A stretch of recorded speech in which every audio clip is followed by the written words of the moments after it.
Understanding variables in C.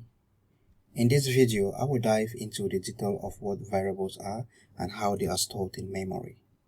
Here, we will not cover user-defined types, structures, union, arrays, and pointers. These types are derived from basic types. When you write a computer program, whatever programming language you use, you tell the computer what task it has to accomplish. There are two kinds of tasks or actions. We have complex tasks and elementary tasks. A complex task is made up of elementary tasks, such as do the housework, which is composed of several basic actions like cleaning the floor, dusting, and so on. A computer program is also made up of basic statements or actions. Now, a statement acts upon data in order to produce a specific output. We have data that is already known at the time you write your program. It is then presented within the program as literal, known as constant. We also have dynamic data, which is not known before running your program. This kind of data varies over time, and each run may produce a different result. Both types can be stored within a piece of computer memory known as a variable. Let's talk about numeral system. A numeral system is a conventional way to express number. In computing, we have four numeral systems commonly used, that is binary, decimal, octal, and hexadecimal. Using the positional notation as, if n is a number in base b, g1 refers to the first digit times b, which is the base, raised to 0, okay? gp ranges from 0 right up to b minus 1. That means, let's say in base b, the number b, c, and g means a times b, which is the base, raised to the power 3, considering that the least significant digit is at the right, okay? 0, 1, 2, and 3, okay? Here we wrote the least significant digit on the left and the most significant digit on the right. Meanwhile, here we wrote the most significant digit on the left and the least significant digit on the right, okay? So this simply means a times b to the power 3 plus b times the base to the power 2 plus c times the base to the power 1 plus and g times the base to the power 0, okay? This is the notation of the numeral system. The same logic goes for fraction. For example, the number 101 in base 2. If a number is from fraction after the decimal point, we have negative power 1 times 2 to the minus 1 plus 0 times 2 to the minus 2 plus 1 times 2 to the minus 3. Same goes for octal and binary.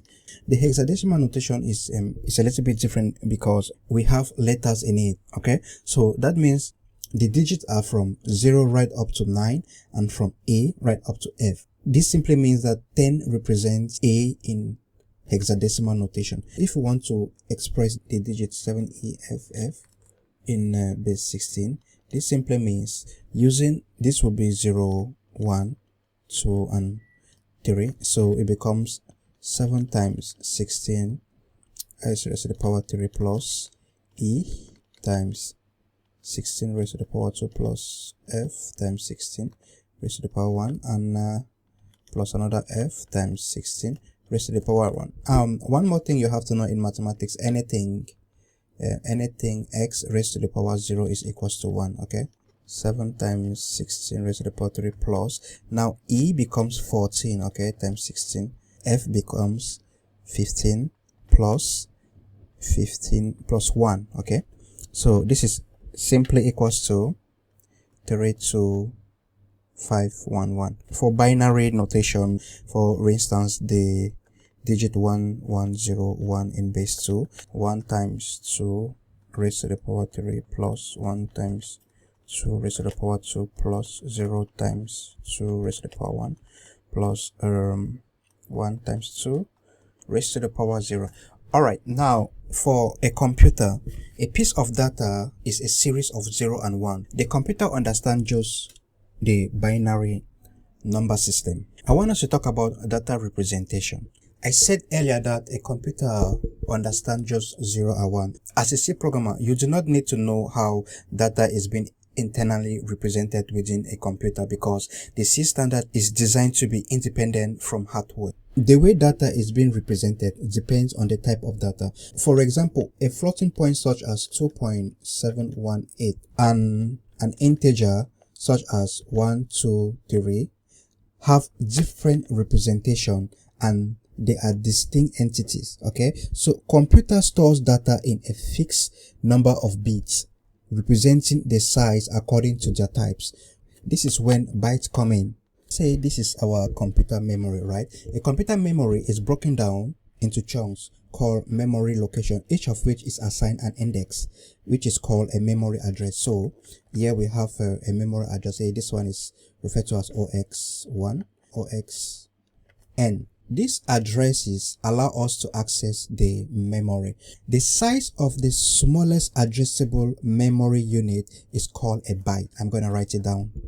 This depends on the architecture of the processor. In older computer, a byte could be any size such as 6 bits or 13 bits.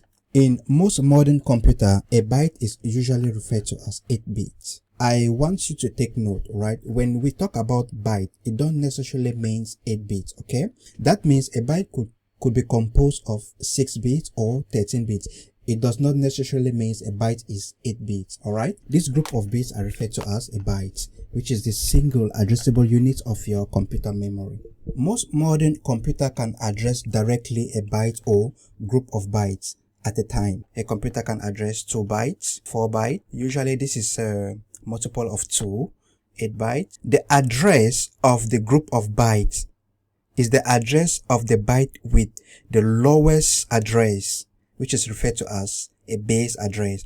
For example, say we wrote a program in our computer and it occupies and it used 2 bytes. It means the address of this group of bytes is the address of the byte that has the lowest address, which is referred to as the base address. If you want to know the size of bytes in your computer, right, you can use the macro charbit, which is under limit.h. It's going to return to you the size of the byte, and the size of any data type is a multiple of a byte. And one thing you have to notice is the size is not the same across all PC. So this is a macro that simply means it's going to return the size of byte depending on your computer, depending on your PC. Let's talk about endianness.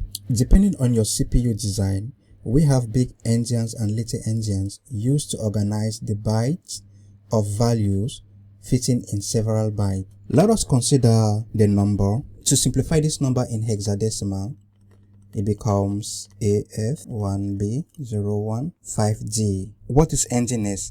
Endianness refers to the way the computer is going to organize bytes fitting in several bytes. Okay, that is what all endianness is. The computer have 2 ways to do this.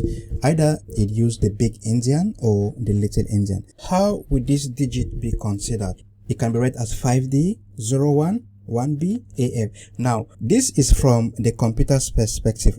Either the most significant bit is stored at the lowest address or the least significant bit is stored at the lowest address. From our previous numeral system, we said that the leftmost side is the most significant bit.